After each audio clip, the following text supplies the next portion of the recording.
Are you familiar with what's going on in Yeah.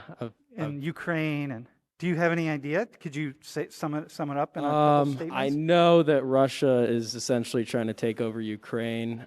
Russia's trying to establish Ukraine as, I assume, its territory and just expand the Russian Empire, or Uh-huh. I guess not an empire. Okay. Do you know why? Like, do you have any idea why or what the story is? What's your when you think Well, about? I mean, Hang on. When you think about Russia doing that, what's your natural feeling toward Russia? you have to bring up the history with the No, USSR, yeah, but okay, and NATO and all okay. that. Well, what's your feeling about Russia doing that? It's pretty negative. Ukraine. Uh-huh. Ukraine's its own nation, and Yeah. it has the right to be its own nation. I don't think it's right that Russia's just coming in there trying to take over. Mm-hmm. And when you think about Russia doing that, and you think about the United States, do you have any examples that come to mind of when the United States has done that, or when we're doing it, even like right now, where in the world we're doing that? I'm aware that the United States has a lot of troops located around the world, and they're trying to establish U.S. diplomacy in other countries. Uh-huh. I guess you could use that as a comparison, and obviously, okay, the U.S. has fought in, the Korean War and the Vietnam War, so they're trying to establish themselves there. But weren't they, in those situations, fighting on behalf of those independent nations? Isn't it a little bit different because they're not essentially trying to take over and make it the United States? Well, Russia's not trying to make the Ukraine Russia. They're really trying to establish their Ukraine as part of the Russian Federation. So they don't want it to Well, I be didn't know. Russian. I thought they were actually trying. No, that's okay. That's okay, dude. This is all. So they're not trying to do that. So I asked you, what do you know about cases either today or through U.S. history when we do a similar thing? And why do you think I asked you that? Because it sort of goes back to the idea of nationalism and sort of, establishing the ideals of America in other countries and stuff like that. Okay. So what do you think about me doing that? Like if I talk about Russia, but I'm like, hang on, we're going to talk about Russia, but before we do that, we also got to talk about the United States here. How do you feel about that? Or should I just talk about Russia and not talk about the United States? All right. Personally, I prefer the ideals of the United States, and I believe that those free values would be better for the world if more countries embraced them. Yeah. Am I super in favor of the United States going into these territories and fighting on behalf of certain regimes? I'm not really sure. Obviously, Vietnam didn't turn out very well, nor did Korea. Do you know how many civilians were killed in Vietnam and Cambodia? I don't know the exact number, but it was a lot. Like what's your guess? Couple million. Okay. It's more than that, but that's okay. You got a couple million. What you need to know is, I'm not equalizing the United States or Russia. They're two very different societies, okay? Very different political systems. Sometimes when I talk about stuff like this, people think, oh, you're just comparing us to you're just making it seem like it's the same. I'm not making it seem like it's the same. I think we need to critique Russia right now, but you can't really critique Russia if we don't understand why Russia is doing what Russia is doing. And the best way to understand why Russia is doing what Russia is doing is to see where we did the same thing. So I sometimes get critiqued because people think I should only talk about the good things or the positive things in the U.S. or whatever the case is. So here we have,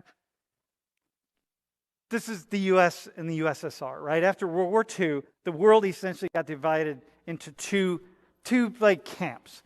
The eagle, that's the U.S. and NATO, the blue, and then the bear, we call it, and that would be the Soviet Union, the communists, right? Communist countries. So we have China here. We have everything in red, including Cuba down here. We could put Nicaragua here, partly red. So this is all aligned with the Soviet Union. The Union of the Soviet Socialist Republic is what USSR stands for. And Russia was the main country. This is Russia. And then, we're associated with NATO and the U.S. and so on, right? And so we divided the world up. We fought the Cold War You know something about this, right? Yes. Why did we fight the Cold War? Well, Russia was expanding, or the USSR, they were expanding communism, throughout Eastern Europe and different places there, Vietnam and Korea, obviously. And so, the United States and other free nations took that as a threat. Yeah. And we didn't necessarily go to war. We just had, there were wars that resulted in it, the Korean and Vietnam, but it was more of like different competing. It was kind of competing. So when we expanded capitalism into Latin America, how would you describe that? I'm not too aware of that part of history. Okay. I don't remember. Yeah. Okay. All right. We talk about the U.S. and democracy and so on. Every country, we see ourselves more positively. We see ourselves positively. Everything we would say about the Soviet Union expanding, the U.S. was expanding. We were expanding our markets. We were expanding, we called it freedom, but they called it freedom. It's the same thing. We did not want any of this to turn red. And these people were talking about things like freedom and democracy and safety and security, and they were critiquing their governments who were taking their land and stealing their resources, and we called them communists, and then, we sent the resources down that their countries could destroy them.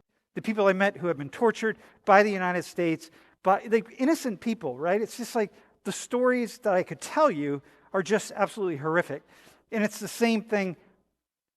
We were imposing our ideas on it, right? So we don't even have to go to Vietnam. We can just go here to Latin America. But we did it for good reason, right? I want to give you the Russian side of the story, okay? So here's 1949 to 1980. You can see this, right?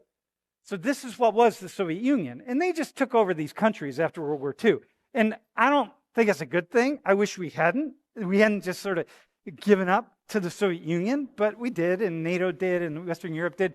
And so this is Crimea right here. In Crimea, the Russians put their largest naval base that they had. The Soviet Union did, the Soviets did, right here in the tip of Crimea.